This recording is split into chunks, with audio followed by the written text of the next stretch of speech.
30 or so years ago, I was privileged as a journalist to report from Rwanda on the civil war in that country and the remarkable efforts that Oxfam and others made to help ease the refugee crisis then.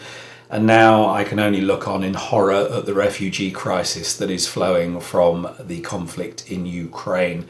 This, by comparison, I'm afraid, is a puny effort, but we're offering free broadcast media training to absolutely anybody who wants to use words, to use the media to affect positive change in this benighted corner of the world. The sessions are every Thursday or perhaps Friday, normally in the afternoon or perhaps the late afternoon, in order to welcome friends from the West and the East Coast of America. It doesn't really matter where in the world you are, as long as you can get along for our 3-hour session. And during these sessions, we're going to be looking at the 3 Ps, the planning that you must put in advance of an interview, whether you've got 5 minutes or 5 days of planning time, how you manage the interview process, so the second P stands for the interview process, how you need to put yourself in charge of that process so that you can control your interview destiny, say what you want to say, what you need to say to the audience, kind of irrespective of the questions that you're asked, without sounding like one of those slippery politicians.